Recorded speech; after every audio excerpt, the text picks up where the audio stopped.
Hello students, welcome to my YouTube channel. आज हम physics का एक न्यूमेरिकल सॉल्व करेंगे। ये न्यूमेरिकल जो है ये पुली प्रॉब्लम पे बेस्ड है। तो शुरू करते हैं, स्टेटमेंट देखते हैं क्या है न्यूमेरिकल की। स्टेटमेंट क्वेश्चन नंबर 47 सॉल्व कर रहे हैं आज हम। स्टेटमेंट है 3 equal weights of mass 3 kilogram each are hanging on a string passes over a fixed pulley as shown in the figure. What is the tension in the string connecting the weight B and C? हमें एक diagram दिया हुआ है, ये diagram है इसका। हमें क्या है कि एक पुली के ऊपर 3 वेट लटक रहे हैं जिनमें से तीनों का जो मास है वो 2 किलोग्राम 2 किलोग्राम और 2 किलोग्राम है। हमें ये पूछा हुआ है कि हमें टेंशन बतानी है बी और सी को जो स्ट्रिंग जोड़ रही है उस स्ट्रिंग में टेंशन मीन्स हमें इस स्ट्रिंग में जो टेंशन क्रिएट हो रही है वो फाइंड आउट करनी है। तो शुरू करते हैं। हमारे पास ये सिचुएशन है।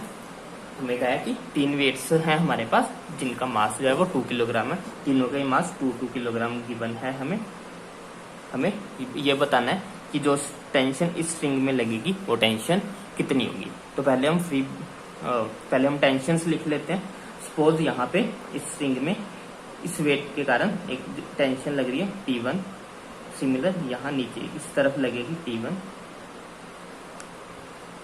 इन दोनों के कारण यहाँ पे कोई टेंशन सपोज T2 लग रही है और वही टेंशन जो है यहाँ पे T2 लग रही है। जब तक सेम रोप होगी तब तक सेम टेंशन लगेगी। यहाँ से लेके यहाँ तक जो स्ट्रिंग है या रोप कह लो जो भी है उनका जो वो जो है वो एक ही है, इसीलिए इसमें एक रस्सी में जितनी टेंशन होगी वो हर जगह पे सेम ही होगी। तो यहाँ पे भी T2 होगी और यहाँ पे भी T2 होगी। लेकिन ये वाली जो टेंशन है ये अलग है क्योंकि ये स्ट्रिंग अलग है, ये रस्सी अलग है, ये बी से जुड़ी हुई है। तो इसमें टेंशन जो होगी वो अलग होगी। हमें इस वाली टेंशन को T1 को फाइंड आउट करना है। तो हम पहले बॉडी डायग्राम बनाते हैं।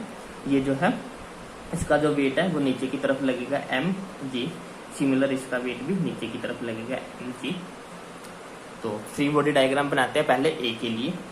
सपोज ए के लिए हम फ्री बॉडी डायग्राम बना रहे हैं। इसका जो वेट है वो नीचे की तरफ एक्ट करेगा। वेट क्या होता है mg। m हमारे पास कितना है 2, तो ये 2g हो जाएगा। ऊपर इसकी तरफ क्या लग रही है, ऊपर की तरफ इस पे लग रही है टेंशन T2। ऊपर की तरफ इस पे लग रही है टेंशन T2। अब क्या हो रहा है, इधर 2 किलोग्राम मास है और इधर जो है वो 2 + 2 4, टोटल 4 किलोग्राम मास लटका हुआ है। एक तरफ हमारे पास 2 किलोग्राम मास है और एक तरफ हमारे पास टोटल 4 किलोग्राम है। तो ऑफकोर्स ये वाला पार्ट नीचे की तरफ जाएगा, ये वाला पार्ट नीचे की तरफ मूव करेगा और ये वाला पार्ट ऊपर की तरफ मूव करेगा। मीन्स ए जो है वो ऊपर की तरफ जाएगा, बी और सी जो है वो नीचे की तरफ आएंगे। तो इसकी जो एक्सेलरेशन होगी ए की वो किस तरफ होगी, वो ऊपर की तरफ होगी। जब भी एक्सेलरेशन ऊपर की तरफ है मीन्स एक्सेलरेट ऊपर हो रहा है, ऑब्जेक्ट ऊपर की तरफ जा रहा है, मीन्स जो टेंशन होगी वो बड़ी होगी एज कम्पेयर टू उसके वेट से। तो हम कह सकते हैं कि T2 जो होगी T2 - 2g इक्वल टू जिस फोर्स के कारण वो मूव कर रहा है मीन्स 2a। ये हमारे पास बनी पहली इक्वेशन।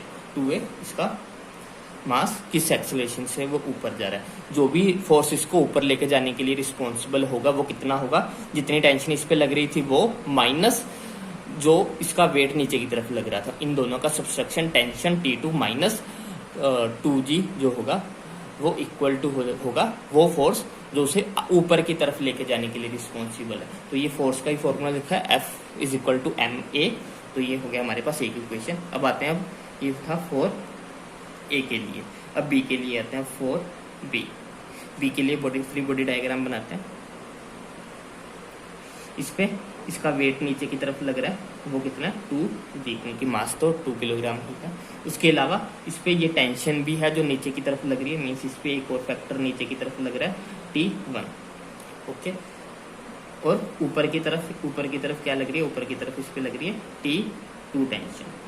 ओके, और ये ऑब्जेक्ट मूव किस तरफ कर रहा है, ये ऑब्जेक्ट नीचे की तरफ आ रहा है। तो इसकी जो एक्सेलरेशन होगी वो नीचे की तरफ होगी।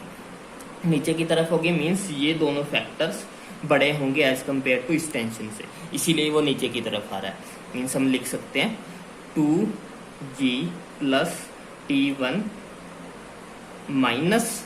- T2 इक्वल टू होगा जो फोर्स उसे रिस्पॉन्सिबल है नीचे की तरफ लेके जाने के लिए 2a। ये हम कैसे निकाल रहे हैं, हम ये नेट फोर्स निकाल रहे हैं जो कि उसे रिस्पॉन्सिबल होगा नीचे की तरफ लेके आने के लिए। नीचे के लिए आने के लिए कौन सा फोर्स रिस्पॉन्सिबल होगा, ये टोटल फोर्स जितना था वो माइनस जो से ऊपर की तरफ खींच रहा था, इन दोनों फैक्टर्स में से जो माइनस करके जो चीज बचेगी उसके कारण वो नीचे की तरफ आ रहा है। तो ये बन गया हमारे पास बी के लिए इक्वेशन नंबर 3 बन गई है। अगर हम 4C चेक करें, 4C के लिए फ्री बॉडी डायग्राम बनाएं।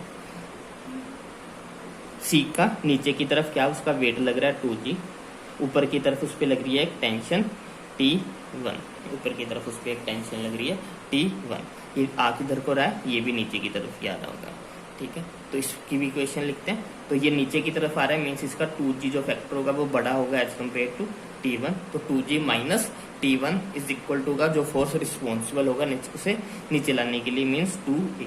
इसलिए हर जगह पे सेम रखिए क्योंकि एक्सेलरेशन तो सभी की सेम ही रहेगी, सभी जो है वो एक ही एक्सेलरेशन से मूव करेंगे। ये थी हमारे पास सेकंड इक्वेशन, ये बन गई हमारे पास थर्ड इक्वेशन। अब इनको तीनों को हम सोल्व करेंगे तो हमारे पास टेंशन T1 की वैल्यू हम किसी तरह निकालने की कोशिश करेंगे।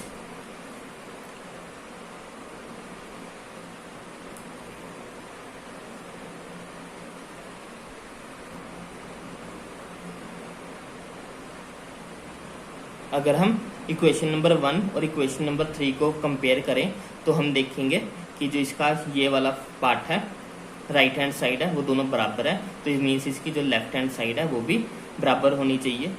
तो हम इसे कोशिश करते हैं सोल्व करने की, इक्वल रख के ये हो जाएगा T2 minus 2G equal to 2G minus T1। ये हो गया हमारे पास, ये इधर आके प्लस का हो जाएगा 2G प्लस 2G, ये T1 इधर आके प्लस का हो जाएगा T1, इधर ये प्लस T2। हमारे पास आ गया T2 प्लस T1 जो है वो इक्वल टू आ गई 2 प्लस 2 4G के बराबर है। हमारे पास जो दोनों टेंशन्स का सम आ गया वो 4G है। कैसे किया, इक्वेशन 1 और इक्वेशन 2 को कंपेयर किया, राइट हैंड साइड दोनों की इक्वल थी तो लेफ्ट हैंड साइड भी दोनों को इक्वल रख दिया हमने। ये इधर माइनस था तो दिस साइड आके ये प्लस का हो गया, ये इधर माइनस था तो इधर आके प्लस हो गया, मीन्स हमारे पास दोनों टेंशन्स का जो सम था वो आ गया 4G के बराबर। अब हम इक्वेशन नंबर 2 यूज करते हैं फ्रॉम इक्वेशन 2 है हमारे पास 2G plus T1 minus T2 is equal to 2A। अगर हम 2G को उधर ले जाएं ये हो जाएगा हमारे पास T1 minus T2 is equal to 2A minus 2G। ये इक्वेशन बन जाएगी हमारे पास। क्या किया, 2G को उधर ले गया, ये हो गया T1 minus T2 is equal to 2A minus 2G। अब हमारे पास डिफरेंस आ गया दोनों टेंशनों का और एडिशन आ गया दोनों टेंशनों का। तो हम इनको रख के सोल्व करने की कोशिश करते हैं। अगर हम इसको रखेंगे यहाँ पे, ये हो गया T1 plus T2 equal to है हमारे पास 4G के बराबर। दोनों को ऐड कर देते हैं, दोनों इक्वेशंस को ऐड करेंगे, T1 प्लस T1 हमारे पास आ जाएगा 2T1, T2 minus T2 plus T2 आपस में ये कैंसिल हो जाएंगे। यहाँ पे आ जाएगा हमारे पास 2A को ऐसे ही रखेंगे,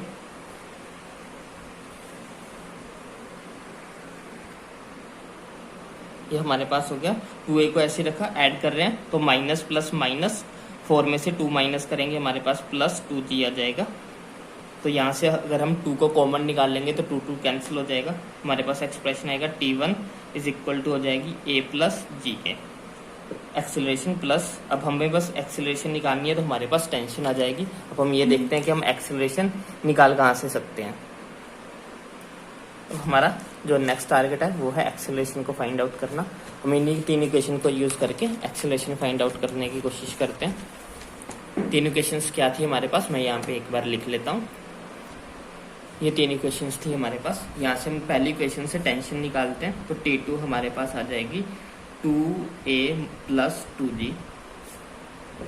इधर ये प्लस माइनस था, इधर जाके ये प्लस हो गया। सिमिलर हम यहाँ से T1 निकालेंगे, T1 को उधर लेके जाएंगे, ये प्लस का हो जाएगा, 2A को इधर ले आएंगे, ये हो जाएगा 2G माइनस 2A। तो T1 आ गई, T2 आ गई। ये दोनों वैल्यूज अब हम इस इक्वेशन में पुट करेंगे तो हमारे पास 2G को ऐसे लिखेंगे, T1 की जगह पे 2G माइनस 2A। अब T2 की जगह पे ये रखेंगे, बाहर माइनस है तो अंदर सारे साइन चेंज होंगे इसके, ये हो जाएगा माइनस 2A, ये हो जाएगा minus 2G is equal to 2A। उसके बाद हमारे पास ये प्लस माइनस कैंसिल हो जाएंगे, ये हो जाएगा 2g minus minus plus 4a is equal to 2a। ये हो गया 2g इज इक्वल टू, उधर जाके ये हो जाएगा माइनस, उधर जाके प्लस हो जाएगा, 4 + 2 6a हो जाएगा। g की वैल्यू अगर हम पुट करें 2 × 9.8 divided by 6 is equal to a, तो एक्सीलरेशन की वैल्यू आएगी 3.26 is equal to a। Acceleration की वैल्यू आ गई 3.26। अब हम इसे टेंशन में पुट करेंगे। t1 क्या थे, आई थी हमारे पास a + g, a की वैल्यू निकाली हमने 3.26, g की वैल्यू होती है 9.8, इनको ऐड करेंगे तो अप्रोक्सीमेटली जो 13 न्यूटन आएगी t1। तो टेंशन जो है वो 13 न्यूटन आई है आंसर। चेक करते हैं ऑप्शन नंबर 2 जो होगा वो करेक्ट आंसर होगा 13 न्यूटन। आई होप आपको समझ में आया होगा। अगर कोई भी डाउट हो तो आप कमेंट सेक्शन में लिख सकते हैं। अगर आपको वीडियो पसंद आई हो तो इसे लाइक करें, शेयर करें और चैनल को जरूर सब्सक्राइब करें। Thanks for watching.